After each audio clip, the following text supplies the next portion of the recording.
তোর পাগলামি আর গেল না। প্লট দেখবার জন্য এত দূরে? এরকম গ্রামে আসার কি খুব দরকার ছিল? একটা ছোট শর্ট ফিল্ম বানাবি, তার জন্য? তুই বুঝবি না, একটা ভালো কাজ করতে গেলে তার জন্য একটু রিসার্চ করতে হয়। গ্রাম নিয়ে কাজ করব, আর তার জন্য গ্রাম্য জীবনটাকে দেখতে হবে না? সব কি আর ঘরে বসে হয়? রিসার্চ করতে হয়, বুঝলি? আর তার জন্য গ্রামেও আসতে হয়।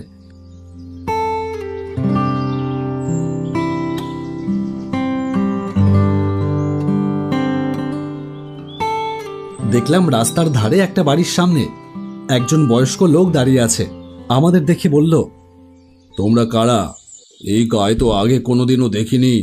হ্যাঁ দাদু, আমি রঞ্জন, আর এ আমার বন্ধু সঞ্জয়। আমরা এই গায়ে আজকেই এসেছি। ঠিক আছে, তবে মনে রেখো, ধান ক্ষেতের ধূপ গন্ধ উঠলে বাইরে বেরিও না, আর সেই দিকে ভুলেও যেও না।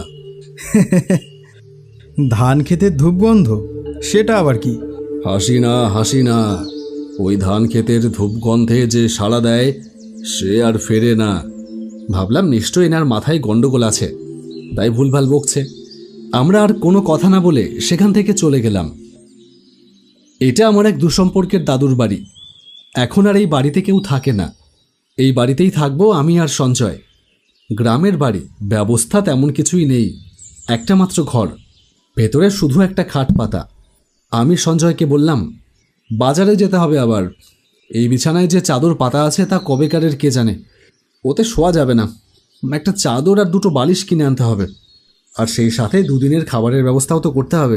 ব্যবস্থা মানে? নিজেরা রান্না করে খেতে হবে নাকি? তাছাড়া কি, হোটেলে খাবি ভেবেছিলি?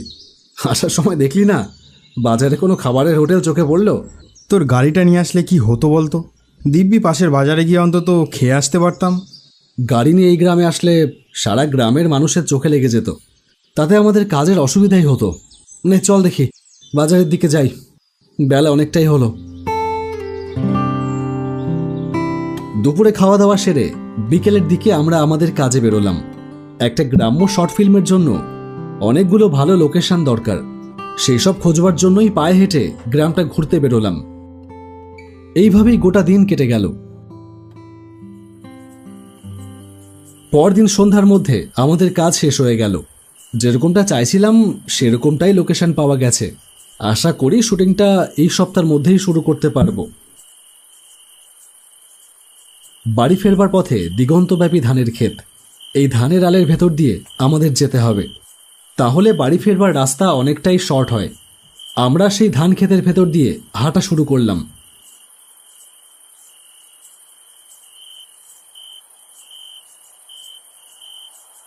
বেশ খানিকটা রাস্তা হাঁটবার পর হঠাৎ নাকে এলো একটা হালকা ধূপের গন্ধ। তাকিয়ে দেখলাম দূরে কালো আকাশের গায়ে একটা ধোঁয়ার কুণ্ডলি পাক খাচ্ছে।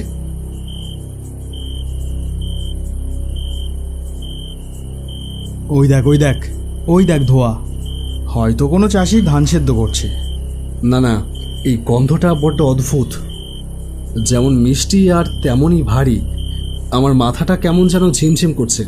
সামনে তাকিয়ে দেখলাম অন্ধকারের মধ্যে সাদা পোশাকের একটা ছায়া, তার হাতে একটা ধূপদানি।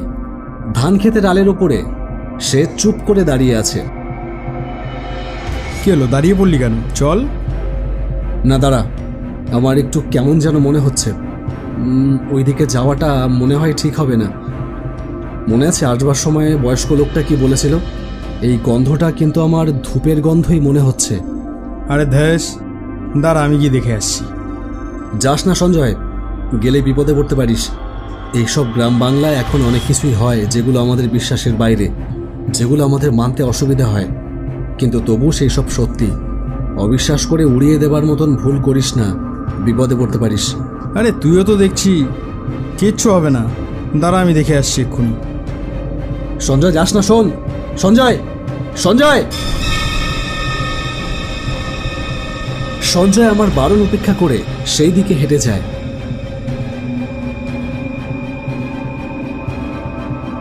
তারপরে আমি অবাক হয়ে দেখলাম সঞ্জয় সেই ছায়ামূর্তির সঙ্গে কোথায় যেন হেঁটে চলল।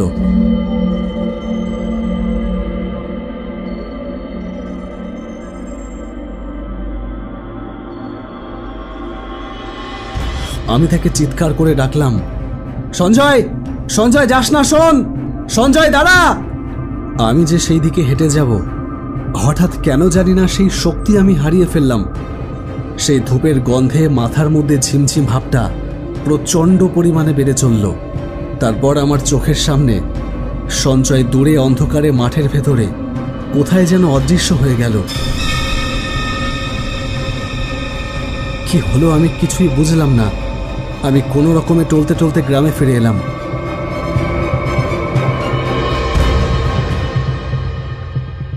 ফিরে এসেই গেলাম সেই বয়স্ক দাদুর কাছে।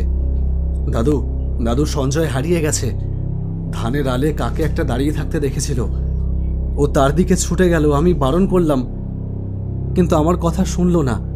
আর তারপরেই আমি আর ওকে খুঁজে পেলাম না। আমি তো আগেই বলেছিলাম, ধান খেতে ধূপ গন্ধ উঠলে সাবধানে থাকতে, সেই দিকে পা না বাড়াতে। তোরা আমার কথা শুনলি না। দাদু, কি হয়েছে দাদু? আমি কি সঞ্জয়কে আর ফিরে পাবো না? আর এই গন্ধটা কিসের? ওই গন্ধটা গোপালের। গোপাল? কে গোপাল? বহু বছর আগে এই গ্রামে গোপাল নামে এক চাষি থাকতো। চাষবাস তো সে করতই। একদিন হঠাৎ করে কোথা থেকে যেন মাথায় ভূত চাপে ধূপ বানানোর। কোথা থেকে যে সে ধূপ বানানোর সমস্ত উপকরণ জোগাড় করত কে জানে। তাই নিয়ে দিনরাত একাকার করে সে এক প্রকার ধূপ বানিয়েছিল বটে, কিন্তু সেই ধূপ ছিল সাংঘাতিক। তার গন্ধ মানুষকে বিভোর করে রাখত। অনেকে বলে সেই গন্ধ নাকি মানুষকে আকর্ষণ করত। এক প্রকার নেশা হয়ে যেত সেই গন্ধে। তার ধূপের বিক্রি হু হু করে বাড়তে থাকলো। দোকানে গোপালের ধূপ ছাড়া আর অন্য কোনো ধূপ বিক্রিই হতো না। এমনকি গোপালের বাড়িতেও মানুষ এসে ধন্যে দিত সেই ধূপের জন্য। বিষয়টা ধীরে ধীরে অন্য রূপ নিতে থাকে। গ্রামের আনাচে কানাচে গুঞ্জন শুরু হতে থাকে। না রে, এই গোপাল নিশ্চয়ই কিছু কলা কৌশল করেছে, না হলে ওই ধূপের গন্ধে আমাদের এইরকম অবস্থা হবে কেন? মনে হয় সারাদিন শুকতেই থাকি। ঠিকই বলেছিস, আমারও তাই মনে হয়। গোপাল তো ছিল আমাদেরও মতন চাষি, চাষবাস করে খেত। হঠাৎ করে মাথায় এই ধূপ বানানোর পোকা কোথার থেকে ঢুকলো কি জানি। ও আমাদের নিশ্চয়ই কোনো ফাঁদে ফেলেছে। না না, এটা আর হতে দেওয়া যাবে না, বুঝলি? চল চল, আজকেই গ্রামের সবার সাথে কথা বললি। তারপর তারা সেই রাতেই গ্রামের মানুষ জড়ো করে। সবারই একমত, গোপাল নিশ্চয়ই কোনো খারাপ মতলবে এই ধূপ বানাচ্ছে, যার জন্য মানুষ পাগল হয়ে যাচ্ছে তার ধূপের গন্ধে। সেই রাতেই সবাই দল বেঁধে যায় গোপালের বাড়িতে, কিন্তু গিয়ে দেখে গোপাল বাড়িতে নেই।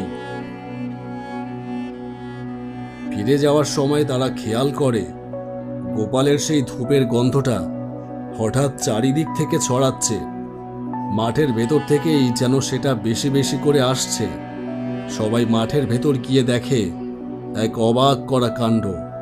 গোপাল মরে পড়ে আছে মাঠের ভেতর, আর তার শরীর থেকে বেরোচ্ছে সেই ধূপের গন্ধ।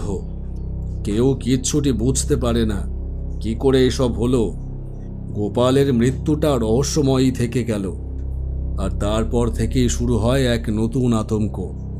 প্রায় দিনই মানুষ ওই ধান খেতে রাতের বেলায় গেলে গোপালের সেই ধূপের গন্ধ পায়। আর সেই ধূপের গন্ধ যাকে আকর্ষণ করে, যে ওই গন্ধের দিকে পা বাড়ায়, সেই গোপালের সাথে হারিয়ে যায় অন্য জগতে, আর ফিরে আসে না। তারা চলে যায় গোপালের মতোই রহস্যে ঘেরা কোনো দুনিয়ায়। এর থেকে বাঁচবার কি কোনো উপায় নেই? আমি কি আমার বন্ধু সঞ্জয়কে ফিরে পাবো না? আমি ওকে নিয়ে এসেছি, আমি ওর বাড়িতে কি জবাব দেব? আমি আগেই সাবধান করে দিয়েছিলাম, তোরা আমার কথা শুনিসনি। এখন আর কিচ্ছু করবার নেই, তোকে একাই ফিরে যেতে হবে। এই দুনিয়ায় সব রহস্যের সমাধান হয় না রে বাবা, আর সব রহস্যের পিছু ধাওয়া করতেও নেই, তাহলেই বিপদ।